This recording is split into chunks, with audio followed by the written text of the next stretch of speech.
بسم اللہ الرحمن الرحیم۔ السلام علیکم دوستو، جب اللہ پاک نے فرشتوں سے کہا کہ حضرت آدم علیہ السلام کو سجدہ کرو، سب نے کیا مگر ابلیس نے سجدہ نہ کیا اور تکبر کیا اور تھا وہ منکروں میں سے۔ فرشتوں نے جب سجدے سے سر اٹھایا، وہاں ابلیس کو کھڑا ہوا دیکھا اور معلوم کیا کہ وہ ابلیس ہے جس نے سجدہ نہ کیا۔ پھر دوسری دفعہ فرشتے سب سجدے میں گئے، سبحان اللہ، لیکن ابلیس نہ گیا۔ بس سجدوں کا حکم تھا اور ثانی شکر کا تھا۔ تب حضرت رب العالمین نے ابلیس سے کہا، اے ابلیس، تجھ کو کیوں کر انکار ہوا کہ تو سجدہ کرے اس چیز کو جو میں نے بنائی دونوں ہاتھوں سے؟ یہ تو نے غرور کیا یا تو بڑا تھا درجے میں؟ ابلیس نے کہا، میں بہتر ہوں اس سے کہ مجھ کو بنایا تو نے آگ سے اور اس کو بنایا تو نے مٹی سے، اور دوسری بات یہ ہے کہ میں نے سجدہ کیا ہے تجھ کو، پھر دوسروں کو کیوں کروں؟ تب اللہ پاک نے فرمایا، نکل جا یہاں سے کہ تو مردود ہوا اور تجھ کو میری پھٹکار ہے، یعنی لعنت ہے قیامت کے دن تک۔ علماء نے اس سے اختلاف کیا ہے، بعضوں نے کہا ہے اس سے مراد یہ ہے کہ نکل جا ایمان سے، اور بعضوں کے نزدیک نکل جا مراد یہ ہے کہ فرشتوں سے نکل کر ابلیس کی صورت میں ہو جا۔ تب غضب الہی سے اس کی صورت بدل گئی اور آنکھیں اس کی سینے پر آ گئی، جو اس کی طرف دیکھتے تو کہتے یہ خدا کی درگاہ سے راندہ کیا گیا اور ملعون اور مردود ہے، استغفر اللہ۔ اس وقت شیطان مردود نے زبان اپنی کھولی اور کہا، اے پروردگار، تو نے مجھے مخذول و مردود کیا، آدم کے لیے یہ شامت میری تھی۔ تب حق تعالیٰ نے ارشاد فرمایا، اے ابلیس، تو اپنے نوشتے کی طرف دیکھ، جب دیکھا تو یہ لکھا تھا، جو بندہ خدا کا حکم نہ مانے سزا اس کی لعنت ہے۔ اس نوشتے کو اپنے پڑھ کر خجل ہوا اور کہا اللہ پاک سے، اے رب، مجھ کو ڈھیل دے جس دن تک مردے زندہ ہوں، اور دوسری عرض یہ ہے کہ گوشت اور پوست اور رگوں میں آدمیوں کے مجھے داخل دے، ان کے دیدوں سے مجھ کو محبوب رکھ۔ تب اللہ تعالیٰ نے فرمایا، تجھ کو ڈھیل ہے اس وقت کے دن تک جو معلوم ہے جب مراد اس کی حاصل ہوئی، کمین گاہ میں آدمی کی جا بیٹھا اور طاق میں رہا۔ پھر کہا شیطان نے، قسم ہے تیری عزت کی، میں گمراہ کروں گا ان سب کو مگر جو بندے ہیں تیرے ان میں چنے ہوئے۔ بس اللہ پاک نے اس کے جواب میں فرمایا، ٹھیک بات یہ ہے اور ٹھیک ہی کہتا ہوں میں، مجھ کو بھرنا ہے دوزخ تجھ سے اور ان سب سے جو تیری راہ پر جائیں گے، استغفر اللہ۔ بعد اس کے فرشتوں نے اللہ کے حکم سے حضرت آدم علیہ السلام کا تخت جنت الفردوس میں لا رکھا، اور سب نعمتیں جو حق تعالیٰ نے ان کو عنایت کی تھی، اس کے ساتھ بھی ان کو قرار و تسلی نہ تھی، کیونکہ آرام و تسلی ہر کسی کو اپنی ہم جنس سے ہوتی ہے۔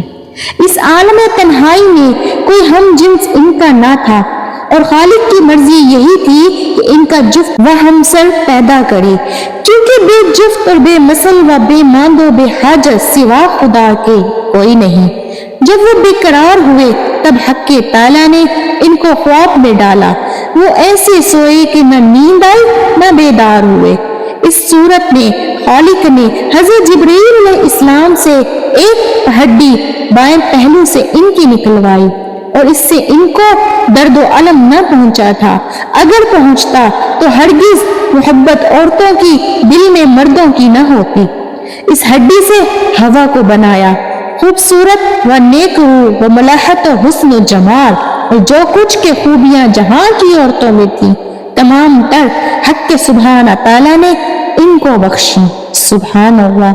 زیر کی شرم اور مہر و شفقت کمال ان کو دی، زیور دہشت کی لا کر ان کو پہنائے، اور تاج زری ان کے سر پر رکھ کر تخت زری پر بٹھلایا۔ بعد اس کے حضرت آدم علیہ السلام کو نیند سے بیدار کر کے حوا کے ساتھ جلوہ دیا۔ آدم علیہ السلام نے حوا کو اس طرح دیکھ کر بے اختیار چاہا کہ ان سے دست انداز ہو۔ تب حضرت الہی سے آواز آئی، اے آدم علیہ السلام، खबरदार इसे मत छू, बेनिकाह इसकी सोहबत हराम है। तब हजरत आदम अलैहिस्सलाम ने इनसे निकाह करने की दरख्वास्त की। हक्के ताला ने हजरत आदम अलैहिस्सलाम का निकाह हव्वा के साथ कर दिया। अल्लाह पाक ने हजरत आदम और अम्मा हव्वा अलैहिस्सलाम के निकाह में ये सना पढ़ी और कहा, हम्द मेरी सना है और बुजुर्गी मेरी चादर, अजमत मेरी अज़ा है और मखलूकात कुल मेरे गुलाम और लौंडियां हैं और अंबिया मेरे रसूल और औलिया हैं और मोहम्मद सल्लल्लाहु अलैहि वसल्लम मेरा हबीब और रसूल है। और पैदा किया मैंने कुल शय को ताकि गवाही दे मेरी वहदानियत पर और गवाह रहे मेरे फरिश्ते सब और आसमानों के रहने वाले सब और अर्श के उठाने वाले।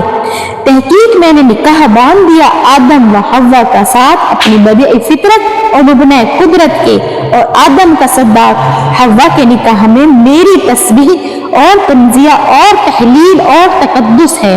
नहीं कोई माबूद सिवाय खुदा के, ऐसा खुदा के वाहिद है, नहीं कोई इसका शरीक।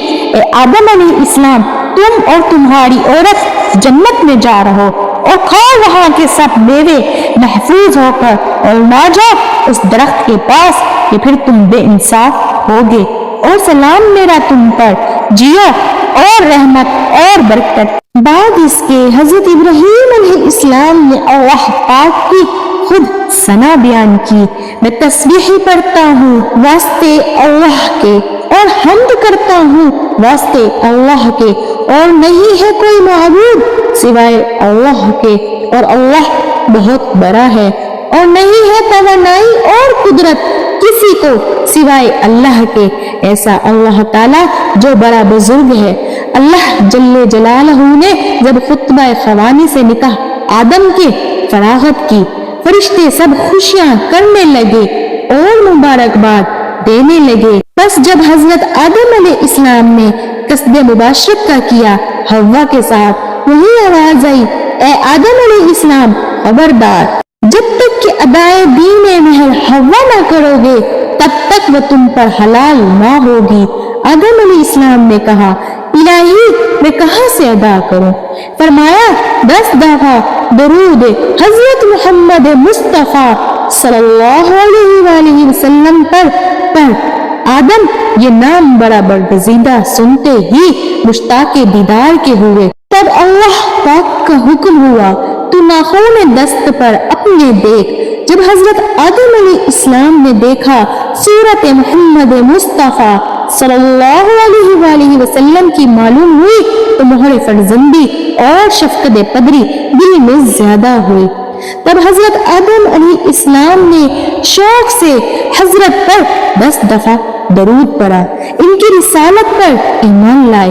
तब अल्लाह ताला ने फरमाया, ए आदम अलैहिस्सलाम, ये 10 दफा दरूद जो आपने हजरत मोहम्मद सल्लल्लाहु अलैहि वसल्लम पर पढ़ा इतना मर्तबा रखता है कि इसकी बरकत से सब नेमतें आपको बख्शी और हव्वा को तुझ पर हलाल किया। सुभान अल्लाह। बाद इसके अल्लाह पाक ने हजरत आदम अलैहिस्सलाम से कहा, ए आदम अलैहिस्सलाम, आप जन्नत में जा रहे और जोड़ो तुम्हारी भी, और खाओ इसमें से महफूज होकर जहां जाओ और नजदीक मत जाओ उस दरख्त के, फिर तुम बेइंसाफ होगे। रिवायत है कि जड़ इस दरख्त की चांदी और डालियां सोने की और पत्तियां जर्जद सब्ज की थीं। हजरत आदम अलैहिस्सलाम ने जब इस दरख्त की तरफ नजर की, निहायत खुशवज़्ज़ो और खूबसूरत देखा।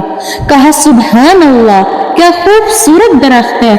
हक्के ताला ने इरशाद किया कि इसको मैंने तुझे बख्शा, मगर इससे मेवा मत खाना। तब वो बोले, इलाही, जब तूने मुझे बख्शा है, खाने से मुझे क्यों मना फरमाया?